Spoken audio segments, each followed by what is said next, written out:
ustedes estamos conectados aquí desde el avivamiento de la calle Broadway, con este aplauso caluroso que le dice África, Asia, América, Oceanía, Europa. ¡Bienvenidos! Gracias por estar, estamos felices. Y queremos darte la bienvenida. Gracias por conectarte, gracias por estar ahí. Gracias a todos los que están esperando.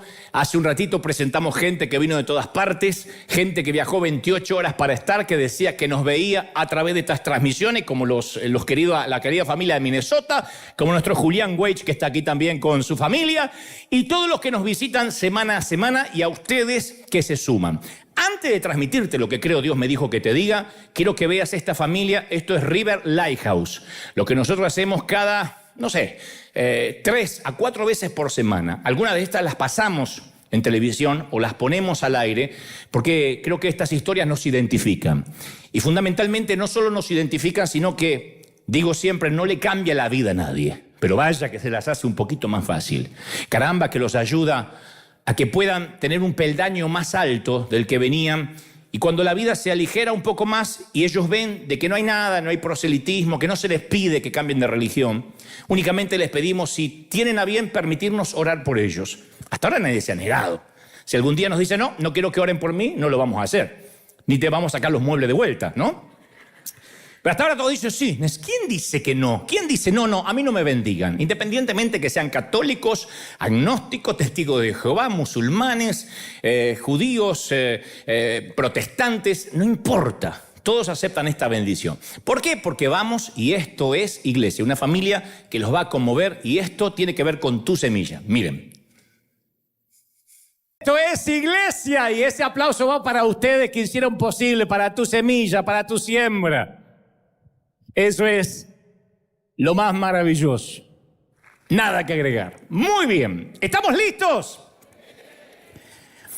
Hace unos años atrás vi una inolvidable película argentina de un premiado director, Juan José Campanella, titulada El mismo amor, la misma lluvia, ¿no? Con dos actores, o un actor y una actriz argentina, Ricardo Darín y Soledad Villamil.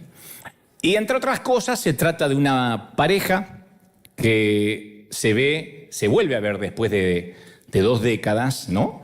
Y la frase aparece casi como al final, caprichosamente al final de la película. Luego del reencuentro, después de 2 décadas, la frase aparece de la boca de ella, de la actriz, que está totalmente empapada y dice, en fin, creo que la lluvia ya no cae como antes. Y en realidad es la misma lluvia de siempre. Lo que había cambiado era su percepción.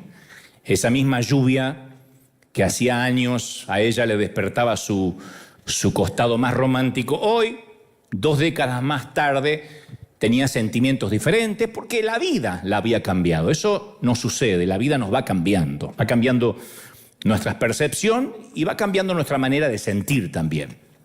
Y yo pensaba que la desilusión es justamente eso, cuando la vida decide cambiarnos de manera imprevista, casi arbitrarias, el guión de lo que teníamos planificado, y entonces sentimos desilusión porque no era lo que habíamos soñado para nosotros, ¿no? A veces los infortunios de la vida nos cambian tanto que hay días, como dijo un famoso autor, que quisiéramos, por muy adulto que seamos, meternos de nuevo en la foto blanco y negro, o en aquella foto sepia, cuando éramos niños, unidos, cuando vivíamos todos los hermanos juntos, cuando a nadie se le ocurrían las distancias, cuando pensábamos que siempre íbamos a ser chiquitos, siempre iba a haber regalos en el árbol, en Navidad, que nunca nadie se iba a morir, cuando soñábamos y pensábamos que una casa bastaba para todos, cuando hacíamos un dibujo lleno de amor para el Día de la Madre y juramos que íbamos a hacer miles, y después hicimos 1 o 2 o 3, y ya no hicimos más porque crecimos justamente. A veces yo pienso en esos días de niño, ¿no? Que todos tuvimos, los días sin heridas, los días sin temores, cuando se cerraba la puerta detrás del último que venía, del soltero, del más grande, que tenía permitido salir con su novia, que si en el mejor de los casos no tenía suegra, la chica era huérfana, era afortunado. Cuando ni en sueño pensábamos que íbamos a faltar a un cumpleaños. Y hoy casi no vamos a ninguno, porque la vida nos cambió. Aquellos días en que nadie pensaba en la dieta. ¿Quién de niño pensó en la dieta? O en alimentos gluten free, o que había algo que nos podía engordar. Y de haberlo sabido, tampoco creo que le habríamos dado importancia. Comíamos hasta que se nos fueran las ganas, ¿no?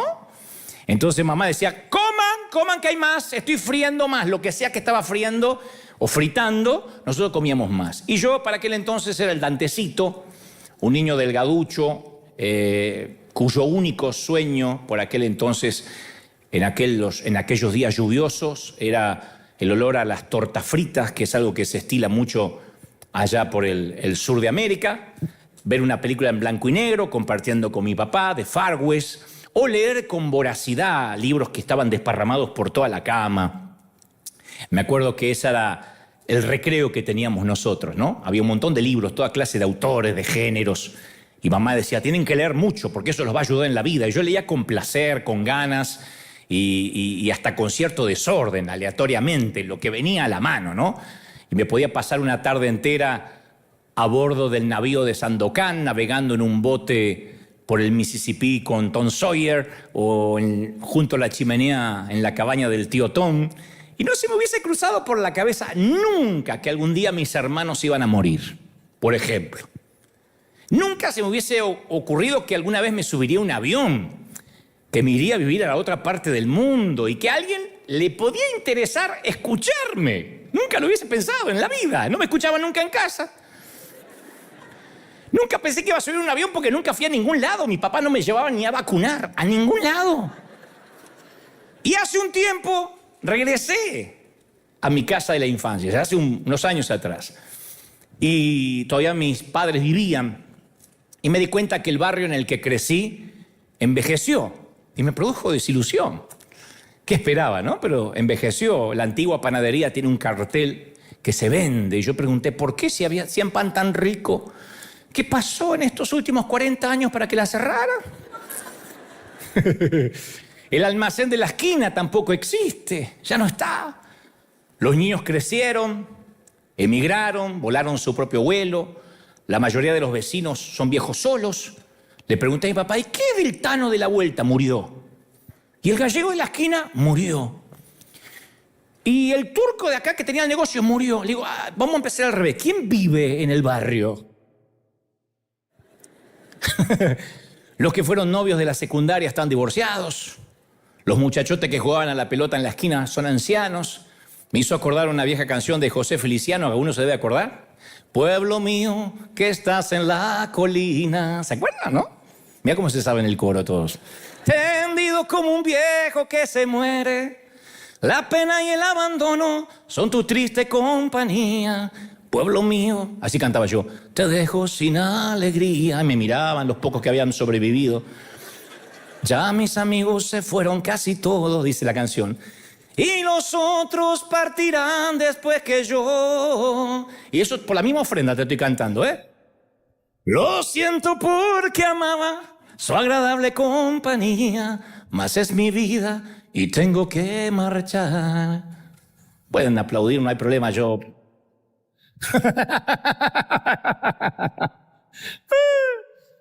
Pero fuera de broma, yo hubiese querido saludar a los vecinos, acariciar los perros conocidos, comprar pan flautita o de fonda en la panadería. Hubiese querido corroborar que el árbol gigantesco que yo recordaba de niño realmente era tan grande como yo lo tenía en la mente, pero resultó pequeño. El árbol era niño, insignificante. Obviamente el árbol no se achicó, sino que yo fui creciendo. Y eso, como la actriz de la película, me produjo desilusión, no porque el árbol cambiara o la lluvia cambiara, sino porque yo había cambiado. Nada de lo que me acordaba se parecía a la realidad. Y yo hubiese querido, si me preguntas, ¿qué habrías dado en ese momento por cambiar algo? No hubiese vuelto al pasado, pero sí le habría dado una memoria, le hubiese prestado unos megabytes más a la memoria de mi mamá para que me contara esas cosas que ya en el último tiempo no recordaba. Hubiese querido que recuerde todo lo de mi niñez que ya no me pudo contar. Por eso insisto, desilusión es una palabra dura, porque habla de fracaso, habla de no dar la talla, habla de que hay una brecha entre lo que creías que era y lo que es. Y esa palabra desilusión se posa en nuestra alma y la desinfla. Puede llegar por medio, insisto, algo de tan trivial como un barrio que cambió, que creo que a todos nos pasaría lo mismo si es que no te pasó, o como un golpe al corazón que nos hace tambalear en un momento de la vida, ¿no? Porque creo que la desilusión es eso, se siente como el enemigo de la esperanza, nos agota, nos drena, nos vampiriza. Y muchos tenemos nuestras propias historias de desilusión. Pero no esa desilusión que decían nuestras madres, ¡ay, qué desilusión! Esperaba una nota más alta en matemáticas. No esa arbitrariedad, para usar la palabra. No me refiero tampoco a ver crecer a nuestros hijos y decir, ¡ay, qué desilusión! Mi mamá decía, ¡qué desilusión! ¡Qué rápido que crecen! ¿Para qué los crías si van a crecer? No se trata de desilusión. En ese caso es lo inevitable de la vida, ¿no? Muchos de ustedes han encontrado seguramente si lo guardan, los zapatitos de tu hijo cuando era un bebé o tu hijita, y hoy es un mamut de 120 kilos, y agarra los zapatitos y los coloca junto a las 2 canoas que usa ahora en cada pata. Y dice, ¿cuándo pasó? Que si hay una inundación te puedes subir arriba de uno de esos zapatos y vas remando. Y dice, ¿cuándo pasó? ¿Cuándo es que creció? ¿No? Y uno extraña esos días en que ese pequeño, que ya no lo es, arrastraba a su dinosaurio por toda la casa. Pero insisto, eso no es una desilusión, es una fuerte dosis de nostalgia, conectado con el amor de papá, con el amor de mamá. No obstante, la verdadera desilusión es aquel que altera el paisaje de nuestras vidas. Y nos amenaza, con la mentira de que nuestras vidas ya nunca van a ser iguales, que hubo un cambio irrevocable para siempre, y ahí nos desilusiona, porque muchos tenemos desilusiones, insisto, más serias que un barrio que cambió o que un niño que creció. Me refiero a pensar, me habría gustado haber cuidado de mamá o de papá y haber estado allí cuando se estaba muriendo, que es una de mis desilusiones, por cierto, ¿no? La pandemia no me permitió estar con mi papá, ni despedirlo, y llamaba, decía, si voy a Argentina, ¿puedo estar con él? No te puedes ni acercar ni a la clínica. Pienso que ningún ser humano se debería morir solo, nunca. Debería irse tomando la mano de alguien, y siempre me preguntaré qué sintió esos últimos minutos mi padre, qué fue lo último que vio, si fue el techo del hospital, el biombo de cuidados intensivos, si tuvo una mano de una enfermera ahí cuando exhaló el último suspiro o nada. Y esa es mi desilusión, una de las mías. Otro dice, sabe, me siento desilusionada porque fracasé, siento que soy un fracaso como madre. Otros dicen, estoy muy desilusionado porque todo lo que le enseñé a mi hija parece que no surtió efecto, y los valores que le inculqué cayeron en saco roto. Estoy desilusionado o desilusionada con Dios. Le imploré que sanara mi matrimonio y no lo hizo. Así que sea desilusión con uno mismo, desilusión con la persona en la que nos estamos convirtiendo, desilusión de nuestro matrimonio, desilusión por decisiones que toman nuestros hijos que ya no nos preguntan. Y en ocasiones nos quedamos atrapados en un mundo de interminables de desilusiones, o de esa frase, ¿y qué habría pasado si hubiese tomado otra decisión?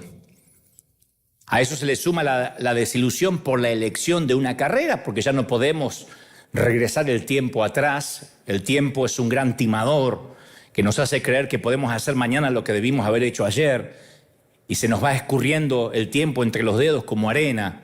Entonces decimos, tal vez debía haber elegido otra carrera, hubiese elegido otra especialidad, pero ya es tarde.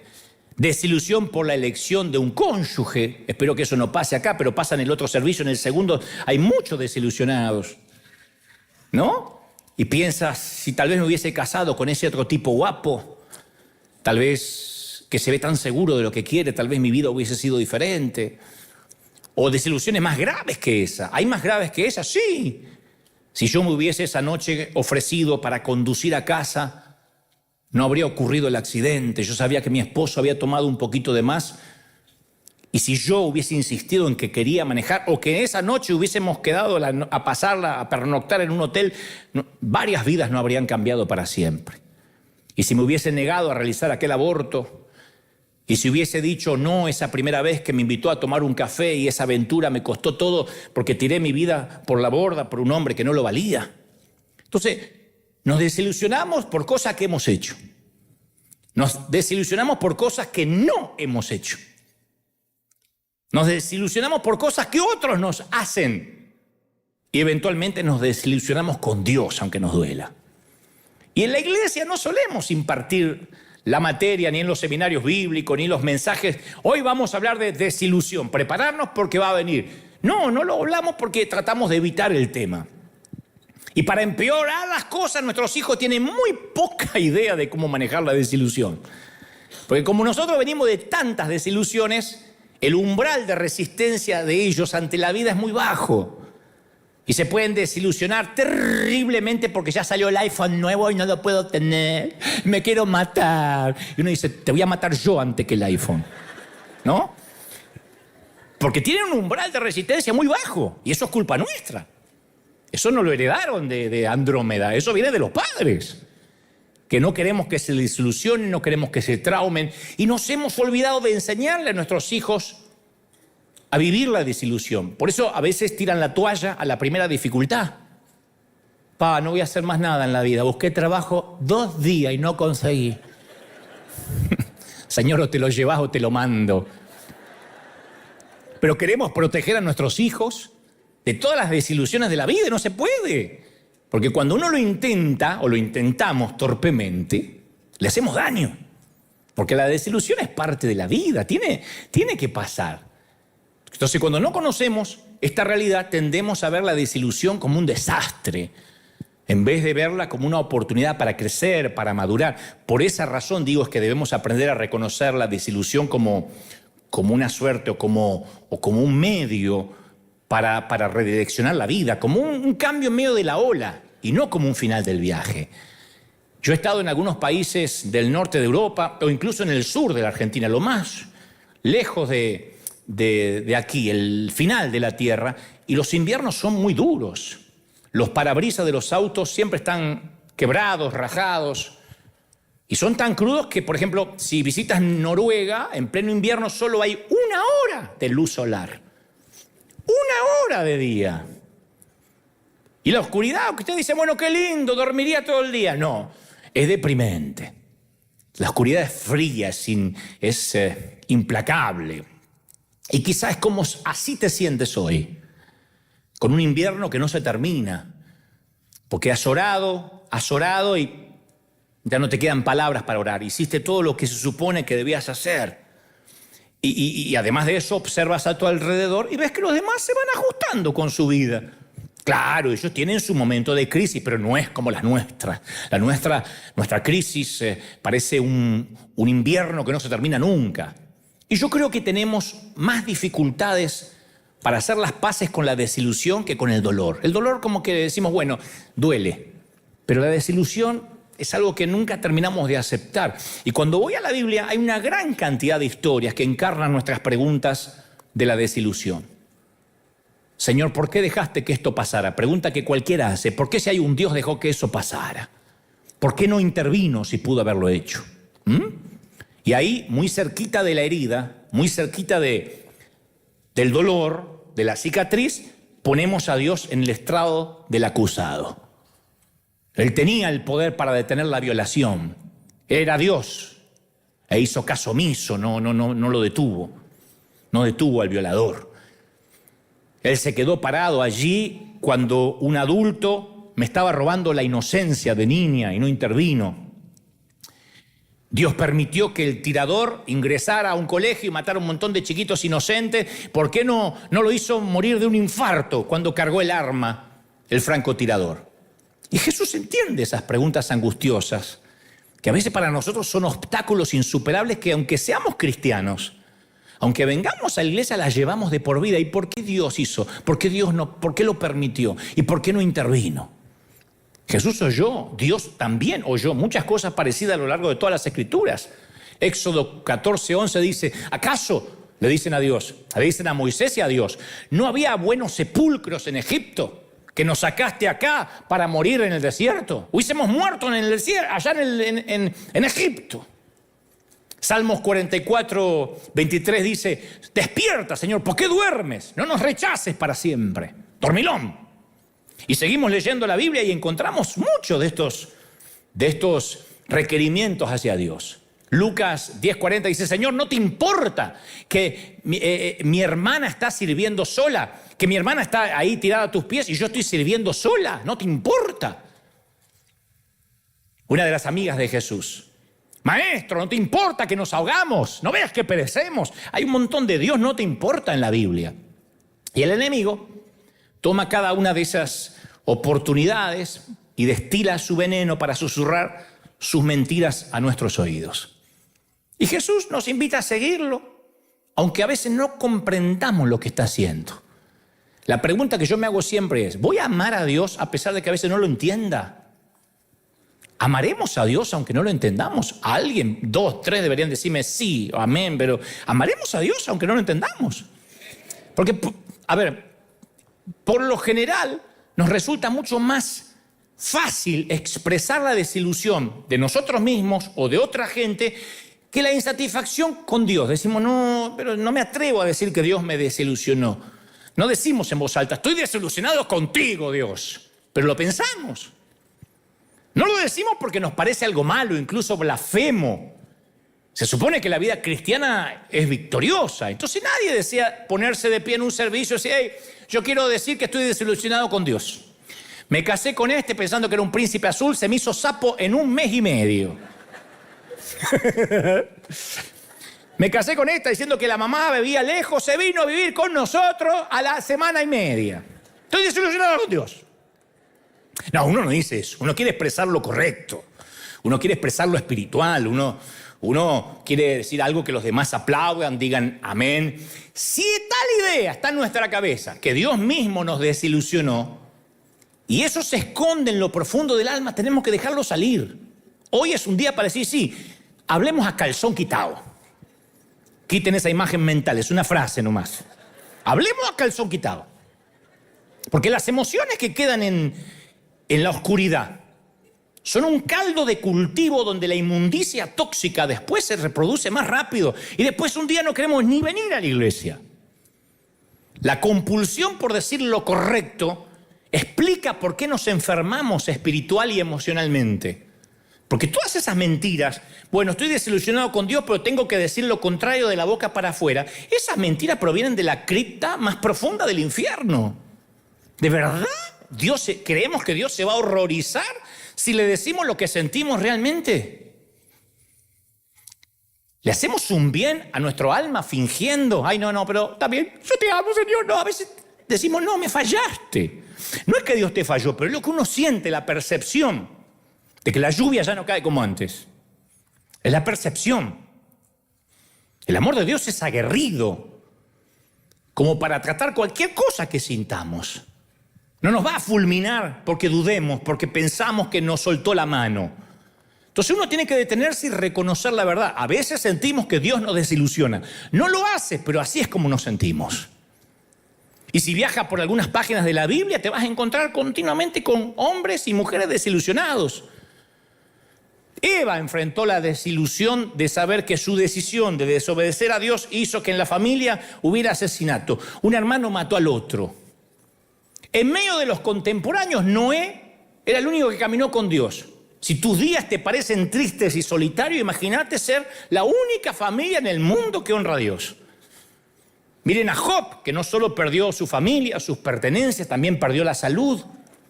Yo no sé qué clase de relación tenía con su mujer, pero cuando la crisis llega a su vida, obviamente terminó por romper el matrimonio.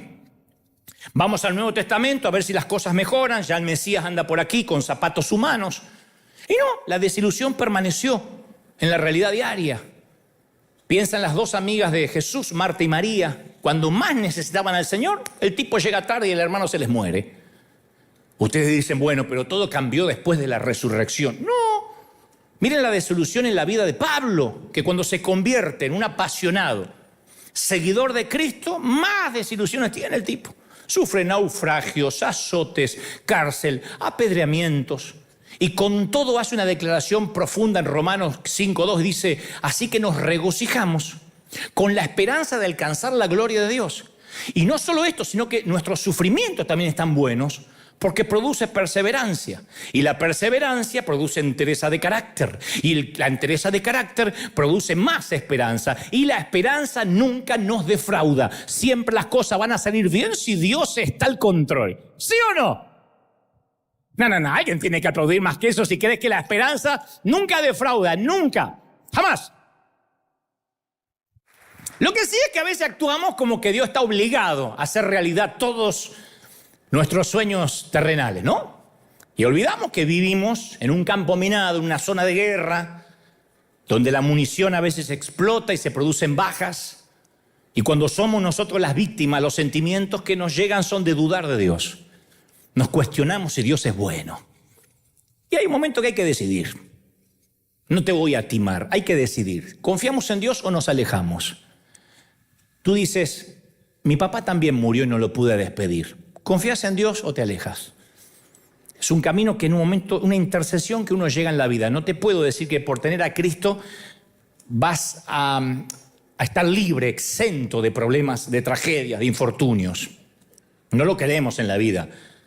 Pero Dios sigue siendo bueno aun cuando las consecuencias, cuando las circunstancias no lo son. Dios es bueno en las hambrunas y en los banquetes. La respuesta es Jesucristo, que es la única foto de Dios que existe en el mundo. Jesús no pasó por el mundo dentro de una burbuja, en una isla séptica, en un monasterio. Él tomó su propia medicina, jugó conforme nuestras reglas. Discusiones sin sentido en la familia. No me digan amén, pero ¿quién no tuvo discusiones sin sentido en la familia? Con sentido y sin sentido. Jesús las vivió. Acusaciones crueles de gente envidiosa, con lengua bífida. Jesús vivió esos aguijonazos. Una muerte sin sentido. Observa la cruz. Entonces no exige nada que Él no haya vivido. Entonces yo me pregunto siempre, ¿no será que nuestro problema con la desilusión es que tenemos una perspectiva muy limitada? Una vez conté que supongamos que la esposa de George Frederick Handel, el que compuso la famosa obra El Mesías, está componiendo en su casa la obra magnífica, es una obra musical que tiene 200 páginas. Y la esposa está haciendo ahí unos tacos dorados, porque era mexicana la esposa. Y una página se le cae a Handel, una sola página donde escribió un compás en tono menor. Algo que solo, fuera de la partitura general, no tiene sentido. Le faltan 199 hojas. Y supongamos que ella agarra ese fragmento en tono menor, esa disonancia en la mano, va al marido y le dice, pero cada vez componés peor, gordo. Sos un pésimo compositor. Es horrible esto. ¿Qué habría pensado él? Si apenas está mirando una disonancia de una nota de toda una partitura. Y capaz que Dios nos ve parecidos a esta señora cuando pensamos así. Señalamos ese tono menor, esa disonancia, decimos, el hijo enfermo, esas muletas, la silla de ruedas, se murió allá de COVID. Y decimos, no tiene sentido, esto no es música. Pero de toda la creación, ¿cuánto vimos? De toda la obra, ¿cuánto entendemos? Es un pedacito, una mirilla, un mirar por la mirilla de la puerta. ¿Será posible que el sufrimiento, lo que pasamos, no tenga explicación de este lado del sol y vamos a entender el propósito después? Yo lo creo.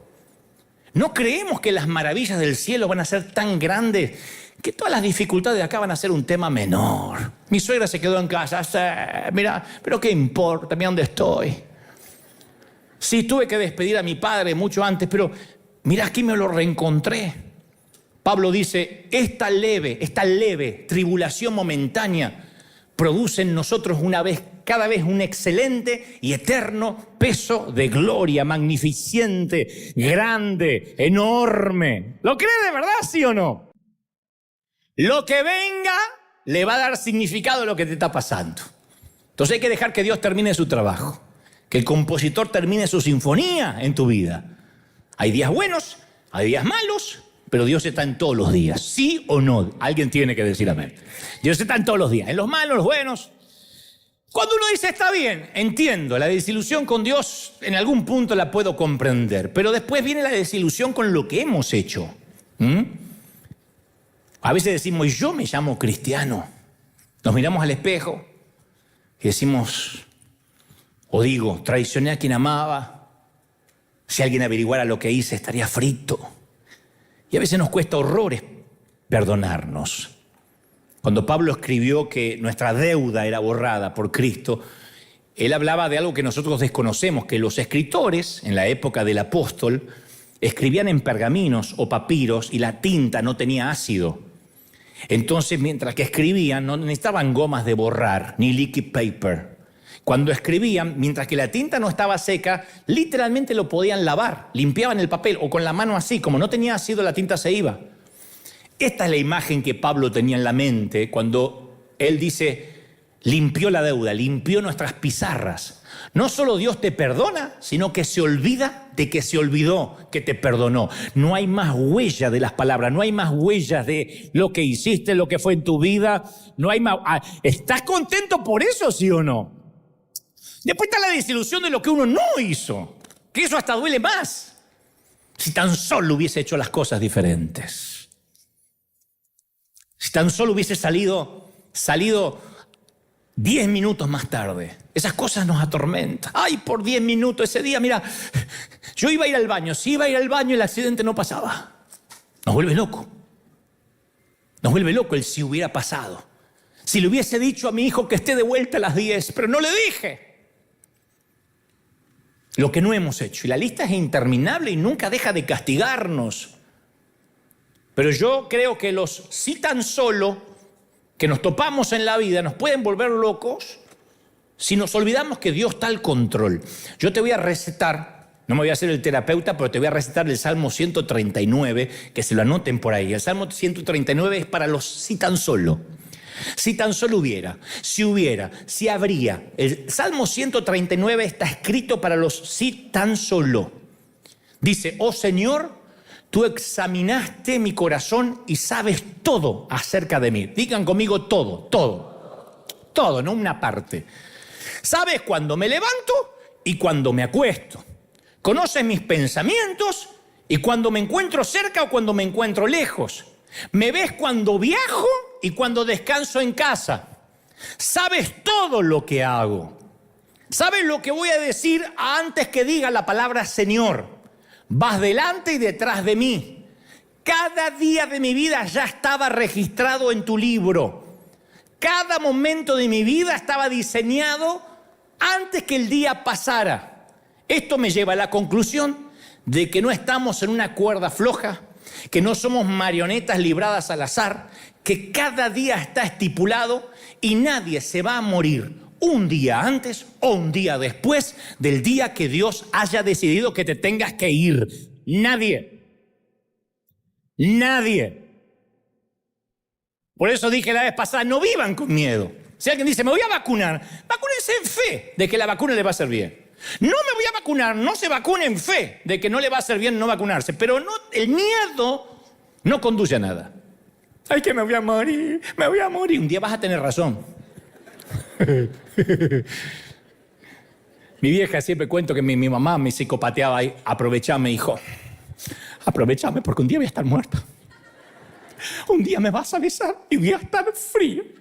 Y cuando me sienta la frente fría, yo me voy a reír desde allá. ¡Qué mala! Y a mí me agarraba el pánico, así, 7. Y yo siempre iba a ver si estaba tibia, si estaba calentita. Un día se durmió con el ventilador, eso que hacía... Entonces estaba fresquita la vieja. Le fui a dar un beso y estaba helada la vieja. Dije, ¡mamá! Cobré ese día por haberlos despertado los dos. ¿Qué pasa? Que me estás despertando, estaba durmiendo fresca, pero pensé que te moriste. Nadie se muere antes de la víspera, nadie se muere después cuando Dios quiere. Dios está al control de todas las cosas, de todas las cosas. De todas. Ahora, ¿por qué Dios permite cosas terribles? Es un tema amplísimo que oradores más calificados que yo han debatido toda la vida y yo no voy a tratar de debatirlo torpemente hoy. Sin embargo, para mí es un dulce descanso, la verdad, de que Dios está al control de mi vida, de tu vida. Dios está al control. Como escribiera el salmista en el Salmo 115:3, nuestro Dios está en los cielos y puede hacer lo que le parezca. Y lo que le parece son pensamientos de bien y no de mal, porque tengo pensamientos buenos para ti. ¿Sí o no? ¿Cuántos aceptan esta verdad? Entonces las desilusiones de todo lo que pude haber hecho o no hice, los podemos llevar a los pies de Cristo. Y el plan de Dios se sigue desarrollando porque nada está fuera de control. Entonces uno dice, bueno, ya está. Ya no tengo tantas desilusiones con Dios. Ya no estoy desilusionado por lo que no hice. Y ahora están las desilusiones por los que nos hicieron. Y esto es un tono más serio, porque a veces puede ser una bobería o a veces, como les conté hace unos domingos atrás, un pastor que se quitó la vida, dejando una viuda con 3 chiquitos. Nadie vio venir esto. El suicidio deja a los deudos con emociones encontradas y ven que el paisaje mutó, cambió para siempre. Como un terremoto, ¿no? Que no da ninguna advertencia y de pronto se nos mueve el piso. Eso dicen que es el suicidio. Para algunos el divorcio es eso. Es un porrazo parecido. Un día el piso se mueve. Esa persona con la cual se suponía que compartirías la vida te dice que ya no te ama, se va, prosigue su vida. ¿Qué se supone que debas hacer? Alguien escribió, es algo surrealista, como que vives en cámara lenta, un mal sueño del cual no puedes despertar, si quieres, pero no puedes. Una de las desilusiones más duras de la vida es cuando aquellas personas a quienes amamos optan por no quedarse todo el viaje con nosotros. A veces es una traición, no en la pareja, sino en los negocios, en lo que estás haciendo. Hace unos meses atrás Dios habló a mi corazón fuertemente y me vino a la mente así de la nada como una corazonada que tenía que perdonar a alguien, a un muchacho que me había desilusionado en el pasado. Le dije, Señor, pasó mucho tiempo. No manches, Señor,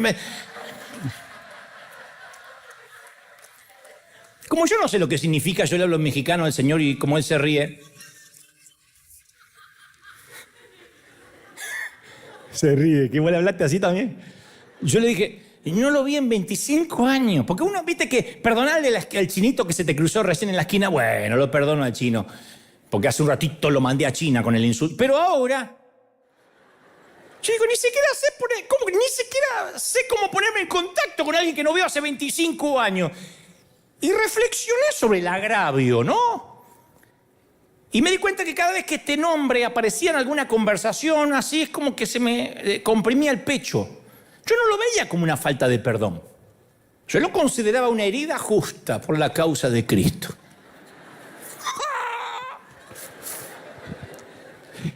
Sí. Sin embargo, esa herida mía, por justa que yo hubiese pretendido que fuera, estaba infectada. Así que le mandé un mail. Y oré para que no lo lea. No. Estos hotmail enseguida de baja, así que yo lo mandé. Y dije, ojalá que no lo lea, pero yo cumplí con Dios, pero el tipo no lo leyó. Y le puse, fulanito, quiero pedirte perdón. Hace 25 años probable que hayas conocido a un Dante que no conocía la gracia de Dios. Yo era un justiciero en aquel entonces. El que se equivocaba, yo le bajaba la espada. Y hoy, 25 años después, me doy cuenta que fui un idiota. Ojalá nunca lo leas, Dante. Y me contestó.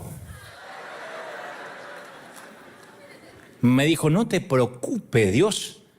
Ni me acordaba, Dante. Dice, pero no sabes, estoy llorando de la emoción. Dice, yo también era un idiota. Me molestó el yo también porque estaba como Pucha, estoy hablando del corazón, que yo también. Tendría que yo esperaba o no, nunca fuiste idiota. Yo también era un imbécil. Y me pone abajo. Es horrible cuando te dice, estoy feo, ay, yo también. ¿Cómo yo también?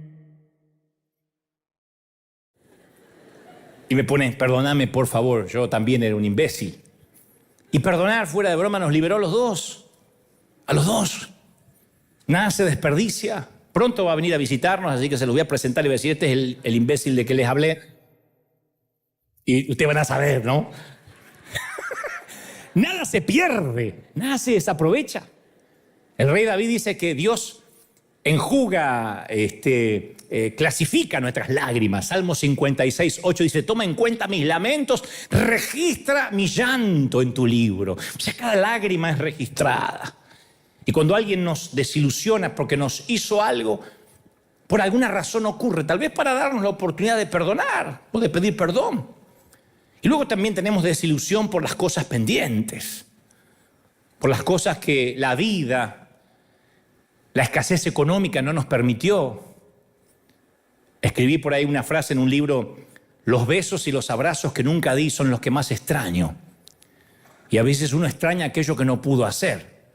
Tal vez creíste que tu esposo sería económicamente responsable, te ayudaría a criar los hijos y todos los meses es una excusa nueva. Y estas cosas no se resuelven y a veces parecen eternos motivos de oración que suelen, desilusionar profundamente. Por eso uno tiene que llevar las desilusiones a la cruz, reconocerlas, reconocer el peso. Insisto con lo que dije al principio, el dolor no expresado puede empañar los amaneceres, pero nunca es demasiado tarde para abrir las ventanas y dejar que entre el sol. Pero a veces uno no lo expresa, porque viene a la iglesia y dice, no lo digas, no confieses, pero uno tiene que ser sincero con las desilusiones. Porque si uno amontona las desilusiones en el sótano del alma, en algún momento viene alguien y las lleva a planta alta. Uno tiene que admitir las desilusiones, confesarlas y pedirle, Señor, no las entiendo, pero estoy desilusionado con mi ex. Estoy desilusionado con mi suegra. Bueno, ¿quién no? Pero pongamos otro ejemplo. Llorar sus pérdidas. Por eso los lacrimales están en los ojos, para que se vea. Llorar las pérdidas hace bien. Permitirnos sentir el dolor por las cosas que hubiésemos querido haber sido, que alguna vez pudieron haber sido, que fueron o que no fueron. Y aunque las olas parezcan elevadas, cuando uno las confiesa, uno no se ahoga. Las heridas, llorarlas, sana llorar las heridas. Hay que llorar. Las mujeres capaz que dicen, bueno, yo lo hago, porque, y esto no es un término, no es algo machista, pero las mujeres son más auténticas para mostrar lo que sienten. Los varones tenemos esa idiotez de que yo soy macho, yo no lloro, porque yo no lloro. Llora como macho. Llora como hombre. Llora como hombre, que para eso tienes un buen par de zapatillas y zapatos. Llora. Y cuando uno llora se sana. Permítete ser humano. Permítete, a Dios le encanta que seas humano. Perdónate y perdona a los que desempeñaron un papel estelar en tus desilusiones del pasado. Porque recuerda que cuando perdonas eres el principal liberado. Y quiero terminar rápido contándote una historia cortita de desilusión y esperanza. Es una mujer que se sentía sola, muy sola, desesperadamente sola. No solo por ausencia de rostro, sino también por ausencia de intimidad. Y algunas noches, cuando por fin reposaba la cabeza sobre la almohada, se daba cuenta de que no había pronunciado palabra en todo el día. Se había olvidado cómo sonaba su voz. El día se convertía en noche, la noche en día, y así como una rueda interminable, como un hámster en la ruedita, y ella todo lo veía desde la ventana. Veía pasar no solo los días, sino las estaciones. Las brisas veraniegas daban paso a una estación más invernal, y en esas ocasiones en que la lluvia torrencial inundaban las calles, llevándose hojas y ramas y limpiando de alguna forma las veredas, ella ansiaba poder limpiarse así de fácil. Y a veces en la noche, cuando la luna se ocultaba y había solo unas poquitas estrellas, lo suficiente para que la noche sea cerrada, ahí es cuando ella salía a recorrer las calles, porque nadie la miraba. Y recordaba que en esas mismas calles bailaba, jugaba a la rayuela o a la soga con sus amigas. Las noches más lóbregas se habían vuelto sus amigas. Y nunca iba muy lejos porque ella sabía que no podía irse mucho, no podía permitirse viajes largos, conocía sus límites, sabía que en algún momento tenía que dar media vuelta a casa para irse a higienizar. Y aunque le dolían las rodillas y los huesos, nunca dejó de orar cada noche. Se arrodillaba a los pies de la cama y oraba, Señor, Dios de Abraham, Isaac, Dios de David, estoy inmunda. Solo tú puedes limpiarme como la lluvia lo hace con las veredas. Había perdido la cuenta de la semana, los meses, los años que hacía la misma oración. Eso, señoras y señores, es desilusión. Pero nunca dejaba de orar. Y una mañana escuchó voces por la ventana de una multitud que avanzaba en la calle y conversaban acerca de un sanador. Hablaban de milagros, de un sanador que sanaba ciegos, hacía caminar los paralíticos. Solo lo que un hombre de Dios podría hacer. La mujer ansió acompañar a esas personas, meterse entre la muchedumbre, pero sabía que la ley lo prohibía, a menos que el sangrado se detuviera, al menos por 7 días, mientras que ella estuviera sangrando. Todo y todos los que tocaren serían inmundos como ella. Eso decía la ley. Pero después pensó, ¿y si fuera la única oportunidad? ¿Qué puedo perder? ¿Qué situación puede ser más desoladora que la que ya estoy viviendo? Así que era ahora o nunca, y tomó la vieja capa, se tapó su rostro torturado y salió a la calle y dijo, si tan solo toco el bordecito, la costura del manto, yo no quiero que me vean.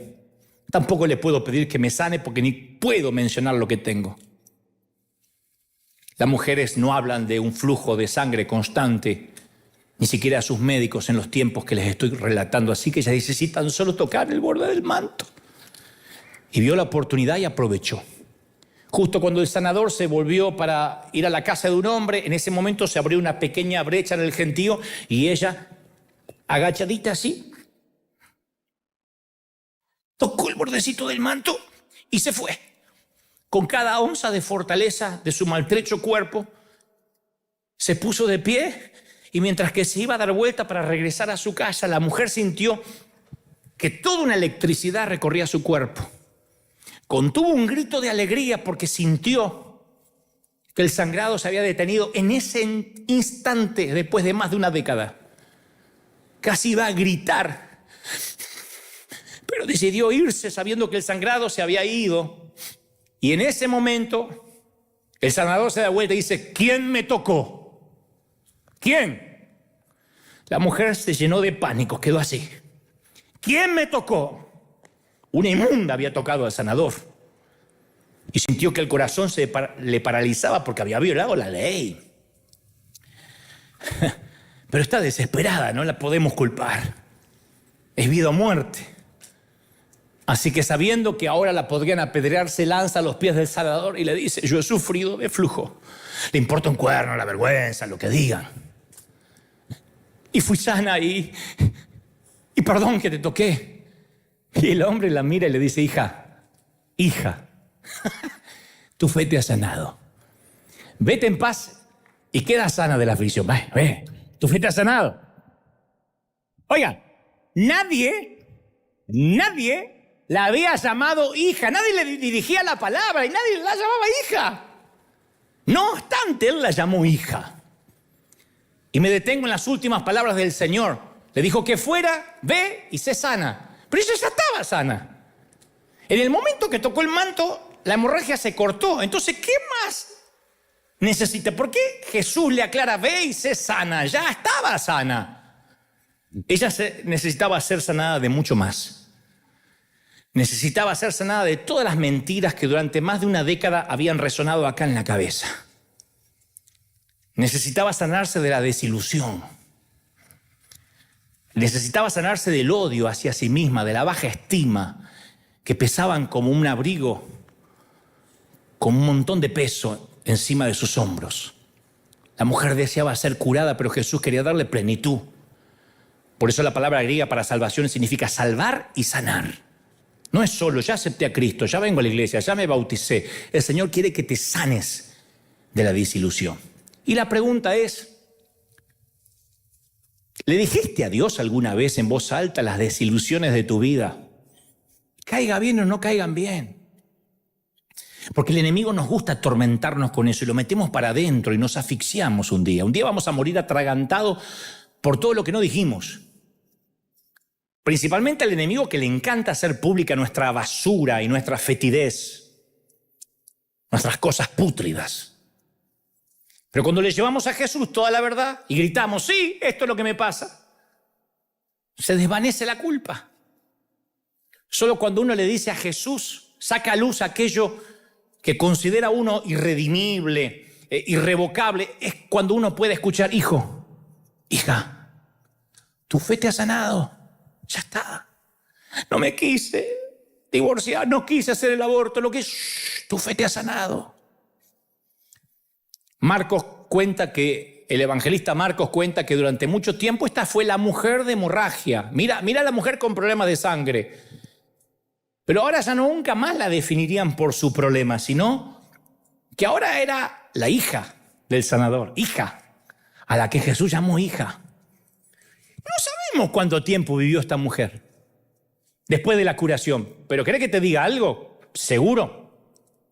Llegó el día en que ella lanzó su último aliento y murió. Jesús hizo que Lázaro resucitara, ¿se acuerdan?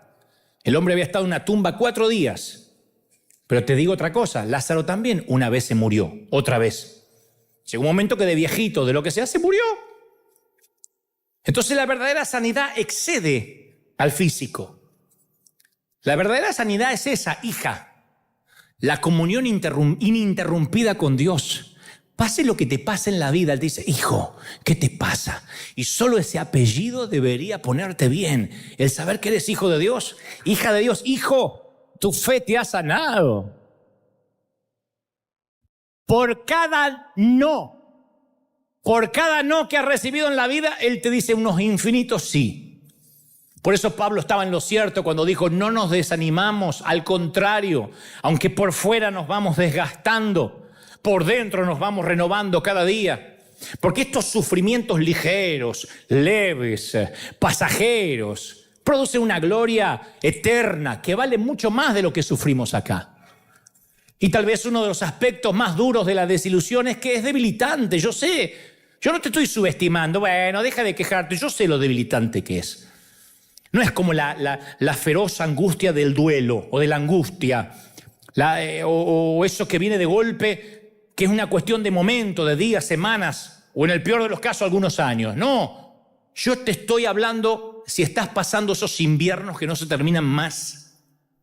Este mensaje va para los que están viviendo un invierno de Irlanda, de la Antártida, de Tierra del Fuego. Esos que viven metafóricamente siempre a las 3 de la mañana. Es espantoso no dormirte y que se te hagan las 3 de la madrugada. Si es la 1, las 2, todavía te queda más de la mitad de la noche. Pero cuando llegan las 3 y no duermes, hay una sensación de angustia. Porque justo es casi la mitad de la noche, cuando más oscura está la noche. Y dicen que cuando más oscura está la noche, más cerca está el amanecer. Y yo quiero que si estás viviendo a las 3 de la madrugada, y si estás en tu invierno más cruel, quiero que recuerdes que sin que importe cuáles sean tus sentimientos, la verdad permanece, no estás solo. No estás solo con la desilusión. Incluso a través de la noche más tenebrosa, tienes que pedirle a Dios que abra tus ojos para ser un faro que ayude a otros. Aunque tu llama sea pequeña, un pábilo chiquitito. Tenemos que comprometernos a decir: Señor, voy a tomarme en serio ese pasaje que dice: sabemos que el sufrimiento produce perseverancia y la perseverancia produce entereza de carácter y la entereza de carácter esperanza y la esperanza nunca defrauda, nunca. Cuanto más oscura está la noche, más cerca está el amanecer. Y quiero que le digas esta mañana: de todas las estaciones de mi alma, yo te ofrezco mis más profundas desilusiones para que des el paso al mañana, para que se termine la noche más larga de mi vida. Ya está, suelta Alex. Yo dice: ya me solté, me llegó el divorcio. No, suéltalo de acá. Suelta a esos que hace 25 años, ese otro imbécil, que cada uno tiene un imbécil por ahí. Suéltalo, ya déjalo ir. Viaja liviano. Dicho esto, quiero agregar que la mayoría de los que estamos en esta parte del planeta estamos viviendo en un lugar del mundo diferente al cual nacimos. La mayoría. Yo sé que hay muchos americanos aquí, norteamericanos, pero la mayoría hemos venido de otros países. Y a veces, muy pocas veces, es posible que vuelva a llover como cuando éramos niños, principalmente acá en California, que caen, es una orinada de gato. ¡Ay, va a llover, sale el gato, hace... Y recordamos la lluvia de antes. Para los que no saben, el resto del mundo, aquí llueve una vez, 2 veces al año y es una cosita que parece, no llega a ser la de un dinosaurio, es una cosita chiquitita. Y a veces entre aquella lluvia y esta lluvia hay mucha desilusión en el medio. Pasó mucha desilusión entre ambas lluvias, ¿no? La vida nos pasó, mira vos, la vida. Pero los que logramos ser sanos con el Señor, ya no tenemos cuentas pendientes con el pasado. Fue bueno. Ahora que lo pienso, fue bueno haber vivido en aquel viejo barrio, en el tuyo, en el mío. Fue bueno saber que algún día crecimos y ya no íbamos a ser astronautas, o bailarinas, o futbolistas de primera división en Europa con sueldos millonarios. Hay un momento que la vida real reemplaza los sueños. Pero si toda esa desilusión sirvió para tocar el borde de su manto, valió la pena cada momento difícil, valió la pena. Por eso ahora, si ahora mismo está lloviendo sobre tu alma y estás mirando por el cristal empañado de tu ventana lo que pasó allá lejos y hace tiempo, quiero que sepas que a tu historia todavía le falta el mejor capítulo. A tu concierto le espera la mejor canción. Recuerda que un gran compositor guarda su obra maestra para el final, como en Broadway. Y cada segundo de vida común es un paso dado. Cada aliento es una página que das vuelta. Cada día es una milla registrada. Porque, mis queridos, pensándolo bien y resumiendo, después de todo, siempre fue el mismo amor de Dios y siempre la misma lluvia. Siempre. Vamos, celebra al Rey. Dale un aplauso al Señor de señores, al Rey de reyes. Si crees que Dios te habló, dale un gran aplauso al Señor esta mañana, pero que se escuche. Fuerte, maravilloso. Wheeler. Come on. Aleluya, dale un aplauso al Señor de señores, al Rey de reyes. ¿Lo crees de verdad, sí o no? Y esa lluvia que cambió te va a limpiar, te va a sanar. Entonces hay un momento, quedan 2 minutos antes de irnos. Y los últimos 2 minutos me gustaría orar primero por los que están mirándome en cualquier parte del mundo. Y quiero que todos los que estemos aquí me acompañen en esta oración. Di conmigo: Señor Jesús, entra en mi corazón, perdona mis pecados, anota mi nombre en el libro de la vida. Gracias, Señor, por una nueva oportunidad. Padre, yo estoy orando por esta cuna de campeones, por estos obreros de primera línea, por estos tus hijos. ¿Cómo los amas, Señor? Con el alma, con el corazón. Príncipe de paz, hijo de David, el hombre que dio su vida por nosotros. Te amamos, Señor. Te amamos con el corazón. Yo bendigo, mi querido, tu entrada, tu salida, tu acostarte, tu levantarte, tus horas de descanso, tus horas de trabajo. Bendigo tu familia, lo que emprendas. Declaro que octubre, noviembre, diciembre serán de bendición, que los mejores días están por delante. Declaro que la desilusión se va, que los mejores días están por delante y que el año que entra va a ser de puertas, de cielos abiertos, de bendiciones enormes. Bendigo tu ser, bendigo tu vida en todas las áreas, en el cuerpo, en la mente, en el alma y en el espíritu. Recibe, sé libre, sé próspero, sé bendito en todo. Amén, amén y amén. Que Dios te bendiga, que Dios te guarde, que haga resplandecer su rostro sobre ti. Chao, gente, hasta el domingo que viene, nos vemos pronto.